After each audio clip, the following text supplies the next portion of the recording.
নমস্কার বন্ধুরা, আমি সুপ্রিয়া। কেমন আছো সবাই? আশা করি সবাই খুব ভালো আছো। আমিও কিন্তু অনেক ভালো আছি। নতুন আরও একটা ভিডিওতে তোমাদের স্বাগত জানাই। আজকে যাব একটা জায়গায় বেড়াতে, সেটা হলো মোল্লার হাট। আমার ননদের বাড়ি, আমার বড় ননদের বাড়ি মোল্লার হাট। তো প্রায় 2 বছর ধরে যাব করে আর যাওয়া হচ্ছে না।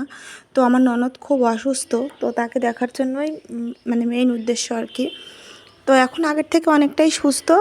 হসপিটালে ছিল কিছুদিন, তারপর হসপিটাল থেকে বাড়িতে নিয়ে যাওয়া হয়েছে, তো এখন সুস্থ আছে। তো ভাবলাম চলো আমরা একদিন গিয়ে দেখে আসি, তোমাকে দাদাভাইকে বললাম। তো আজকে যাব। তো সকালবেলা দেখো আমি পরশুদিন গিয়েছিলাম বাজারে। তো বাজার থেকে 1 প্যাকেট পাউরুটি কিনে এনেছিলাম, পাউরুটি। তো যাই হোক, তো রুটিগুলো এখন আমি একটু ছেঁকে নিচ্ছি। ভেবেছিলাম এনে ফ্রিজে রেখে দিয়েছি, তো আমি ভুলেই গেছি যে রুটি এনেছি। ভেবেছিলাম হয়তো খেতে পারবো না, নষ্ট হয়ে যাবে, কিন্তু না, কিছুই হয়নি। তো রুটিগুলো বের করে এখন একটু ছেঁকে নিচ্ছি, চা দিয়ে সবাই মিলে সকালে খাবো আর কি। আর তারপর তো রান্না করব, রান্না বসাতে হবে। তোমাদের দাদাভাই কাজে যাবে, ছেলেরা স্কুলে যাবে। তো আমার ননদের বাড়ি যাব আমি বিকেলবেলা, ছেলেরা স্কুল থেকে বাড়িতে ফিরলে। তারপর শাশুড়ি মায়ের শরীরটাও বেশি দিন মানে বেশ কয়েকদিন ধরে ভালো যাচ্ছে না। তো বড় ছেলেকে বাড়িতেই রেখে যাব, আমার শাশুড়ি মায়ের কাছে থাকবে। আর ছোট ছেলেকে নিয়ে আমি তোমাদের দাদাভাই দুজন মিলেই যাব।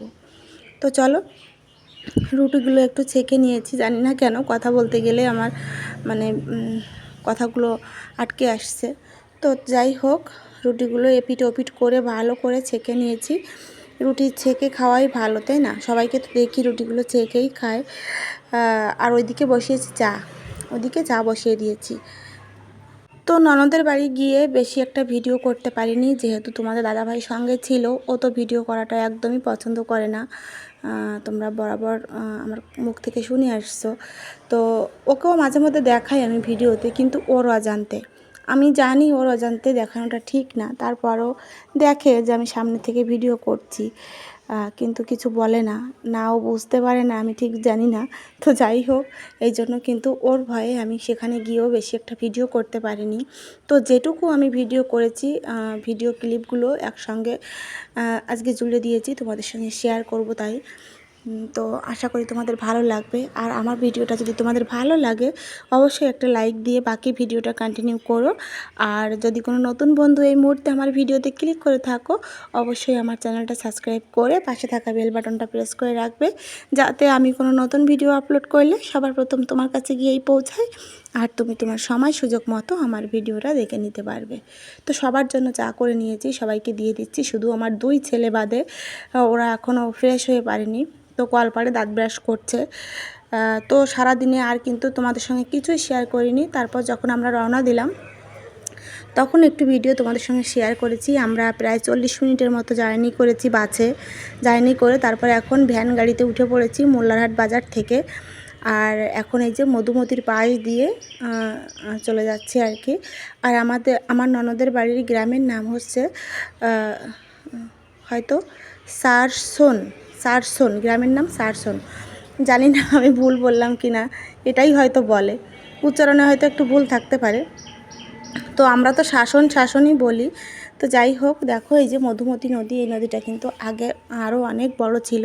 2 বছর আগে যখন এসেছি তখনও কিন্তু অনেক বড় ছিল, কিন্তু মানে আস্তে আস্তে নদীগুলো যেন ছোট হয়ে যাচ্ছে, সব জায়গার নদী, তাই না? তো যাই হোক, রাস্তা দিয়ে যাওয়ার সময় প্রচুর প্রচুর কাঁঠাল, 2 সাইড দিয়ে আম গাছ, কাঁঠাল গাছ, প্রচুর কাঁঠাল গাছে ঝুলে ঝুলে আছে। তো আমি প্রথম দিকটাতে তো ফোনটা বের করতে পারিনি, ভয়ে যে কি বলবে না বলবে। তোমাদের দাদাভাই আমার সঙ্গে আছে। তো পরে যখন ভাবলাম মানে ভাবছি যে বের করেই ফেলি, যা হওয়ার হবে, যা বলার বলবে। তো তারপর কিন্তু আমরা চলে এসেছিলাম। চলে এসে এখন রাত্রিবেলা আমার ছেলেকে দেব পিঠা। আর আমার ননদের বৌমা আর কি, আমার ভাগ্নে বউ, ও কিন্তু রান্না করছে। কিছুটা রান্না করে রেখে গেছে, আর কিছুটা রান্না এখনও বাকি আছে। যেমন মাছের ঝোলটা রান্না করে গেছে, পটল ভাজিটা নামানো হয়ে গেছে। তারপর এখন রান্না করছে 3 হাঁসের মাংস আর টক। তো এই দুটো রান্নাই বাকি আছে। তো আমার বৌমা রান্না করছে, আর আমি এদিকে আমার ছেলেকে, তোমাদের দাদাভাইকে, আর আমার বৌমার একটা মেয়ে আছে অনেক ছোট্ট, 2 বছর এখনও হয়নি বয়স, তো ওদেরকে পিঠা দিয়ে দেবো খেতে। আমি কিন্তু এসে অনেকটা টাইম পার করে নিয়েছি, অনেক গল্প করে নিয়েছি, প্রায় 1.5 ঘন্টা মতো হয়ে গেছে এসেছি, এখন রাত হয়ে গেছে, 7:30 মতো বাজে। তো তোমাদেরকেও একটু দেখিয়ে দিলাম কি রান্না করেছিল। তো বেশি রান্নাবান্নাও তোমাদের সঙ্গে শেয়ার করতে পারিনি, কারণ কেমন লাগে আর কি বাইরে গিয়ে ভিডিও করতে, আর তোমাদের দাদাভাই তো আছেই, লোকের সামনে যদি আমাকে বকাঝকা করে ফেলে তো আমারও ভালো লাগবে না, তাই না? আর তারাও মানে সেটা ভালোভাবে নেবে না। আর এদিকে দেখো এই মিষ্টিগুলো আমরাই এনেছিলাম, 2 কেজি মিষ্টি এনেছিলাম, অনেকগুলো লিচু এনেছিলাম। আর আমরা আসবো সেই জন্য তো আমার ননদ অনেক চালের গুঁড়ো করে রেখেছে। আর এদিকে দেখো শুরু হয়ে গেছে বৃষ্টি, তো ভাবলাম ঘরের জানলাগুলো দিয়ে রাখি। আমার ননদের বাড়িতে কিন্তু এখনও ঘরের কাজ হচ্ছে, ঘরের রঙের কাজ হচ্ছে আর কি, সব কিছু এলোমেলো। তো মিস্ত্রি কয়েকদিন ছুটিতে আছে, এই জন্য কিন্তু এই ফাঁকে আমরা ঘুরতে গিয়েছিলাম ওদের বাড়িতে। তো একদম নতুন ঘর আর কি, ঘর নতুন নয়, প্রায় 5 বছর মতো হয়েছে ঘরটা, কিন্তু প্লাস্টার, তারপর কালারিং এগুলো সব বাদ ছিল। তো এই সদ্য প্লাস্টার করলো, তারপর ঘরটা তোমাদের দেখাবো একটু পরেই, তোমাদের দেখিয়ে দেবো, কিন্তু এলোমেলো করা আছে ঘরটা, একদমই অগোছালো, গোছানো নেই, যেহেতু বুঝতেই পারছো মিস্ত্রিরা কাজ করছে। তো যাই হোক চলে আসলাম। দেখো আমার ননদের বাড়িতে পানের ক্ষেত, পানের ক্ষেত কিন্তু আমরা যেখানে থাকি আর কি, সেখানে বাগেরহাট আর কি, সেখানে কিন্তু পানের চাষ হয় না, কিন্তু আমার ননদের বাড়ির এদিকে সবার প্রত্যেকটা ঘরে ঘরে ওরা পান চাষ করে। তো যাই হোক নিজের হাতে পান ছিললাম, খেলাম। দেখতে তো পাচ্ছই কত সুন্দর পানগুলো হয়েছে। নিজের হাতে অনেক পান ছিঁড়েছি, তারপর যাব পাট খেতে, পাট শাক ছিঁড়ব।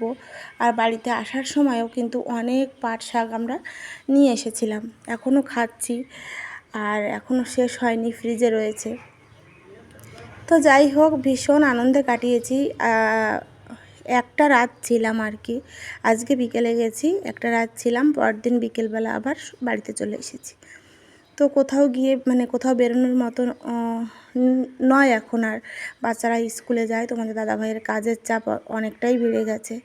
তার ফাঁকেও ননদ অসুস্থ থাকায় ননদের বাড়িতে একটু আসতে হলো। অনেক পান ছিঁড়ে নিয়েছিলাম, বাড়িতে নিয়ে এসেছিলাম শাশুড়ি মায়ের জন্য, যে আমার ননদ বারবার বলছিল যে পান তুলে নে বেশি করে। আর আমার মানে পান ক্ষেতটা কিন্তু আমার ননদের নয়, আমার ননদের দেওরের আর কি। আমার ননদের 2টো ছেলে, একটা ছেলে ওষুধের দোকান, মানে ফার্মাসি আর কি, আর আমার বড় ছেলেটা ফায়ার সার্ভিসে চাকরি করে, তো বাইরেই থাকে। আর ছোট ছেলেটা বাড়িতে থাকে, কিন্তু যেহেতু দোকানে যেতে হয় এই জন্য কিন্তু ও বাড়ির কোনো কাজ করতে সময় পায় না। যত জায়গা জমি আছে সব কিছু লোকের কাছে দিয়ে দেওয়া হয়েছে, তারাই করে আর কি। আর ধান লাগায়, যা কিছু সবজি লাগাক, ধান লাগাক, যাই চাষ করুক না কেন, ওদেরকেও কিন্তু অর্ধেক ভাগা করে দেওয়া আছে। অর্ধেক ভাগা না কি ঠিক আমি জানি না, কিন্তু দেয় আর কি। তো যাই হোক আমার ননদের নাতনি আর কি, আমারও নাতনি, আমার ভাগ্নের মেয়েটা আর আমার ছেলেও পান ছিঁড়ছে, সঙ্গে তোমাদের দাদাভাইও আছে। তো যাই হোক অনেক পান এখান থেকে নিয়েছি, সবাই মিলে ছিঁড়েছিলাম তো অনেকগুলোই হয়েছিল। আর এদিকে চলে আসলাম দেখো পাট খেতে। পাট শাক তো আমরা বাজারের থেকে সাধারণত কিনেই খাই, কিন্তু নিজের হাত দিয়ে তো আর ছেঁড়া হয় না। তো আসলাম ননদের বাড়ি, এসে কিন্তু অনেক পাট শাক নিয়েছি। আর এই যে আমার ননদের বাড়িটা হালকা করে একটু তোমাদের মানে ঘুরে দেখালাম। এটা আমার ননদের বড় ছেলের ঘর, নতুন করছে আর কি, কিন্তু কমপ্লিট হয়নি এখনও। ওরা একটা রুমে টিনের চাল দিয়ে সেখানেই থাকে আর কি, যেহেতু আমার ননদের বড় ছেলেটা বাইরেই থাকে, বাড়িতে তেমন একটা থাকা হয় না, এই জন্য ঘরটা এখনও কমপ্লিট হয়নি। আর ছোট ছেলের ঘরটা এই যে, আর এখানে ছোট্ট একটা রান্নাঘর করা আছে ছোট ছেলের। ঘরের ডিজাইনটা কিন্তু খুব সুন্দর হয়েছে। আর এই টাইলসগুলো সদ্য লাগানো হয়েছে, একদম নতুন কাজ, প্লাস্টার সদ্য হয়েছে, রঙের কাজ এখনও চলছে। তো ওই মিস্ত্রিরা, বললাম না মিস্ত্রিরা কয়েকদিনের ছুটিতে আছে, সেই সুযোগেই আমরা ঘুরতে এসেছি। আর এটা হচ্ছে ডান সাইডে রান্নাঘর। রান্নাঘর কমপ্লিট হয়ে গেছে, কিন্তু সব কিছু এলোমেলো, এখনও গোছানো হয়নি। আর 3টে রুম, আমার ননদের একটা আর ছোট ছেলে একটাতে থাকে, আর কেউ বাড়িতে বেড়াতে আসলে বা ঘুরতে আসলে তারা একটাতে থাকে। তো এই ভিডিওটা কিন্তু আমি তোমাদের সঙ্গে শেয়ার করার জন্য করিনি। আমার বোন বলেছিল যে দিদি, ও কিন্তু প্রচুর আসতো আমার ননদের বাড়িতে, ওর বিয়ে হয়ে যাওয়ার পর আর আসে না। তো আমাকে বলেছিল ভিডিও করে ওর ঘরটা একটু দেখাতে। তো ভাবলাম আমি সেই ভিডিও ক্লিপটা তোমাদেরকেও একটু দেখিয়ে দিলাম। ঠিক আছে, ঘরটা কিন্তু এলোমেলো, সবাই একটু ম্যানেজ করে নিও, কারণ ঘরে কাজ চলছে এখনও। তো যাই হোক, আজকের এই ছোট্ট ভিডিওটা কেমন লাগলো অবশ্যই কিন্তু কমেন্ট করে জানিও। তোমাদের দেখা হবে নতুন একটা ভিডিও নিয়ে। তোমাদেরকে নতুন আরও একটা ভিডিও দেখার আমন্ত্রণ জানিয়ে আজকের ভিডিওটা এখানে শেষ করছি। সবাই খুব ভালো থেকো, সুস্থ থেকো, টাটা।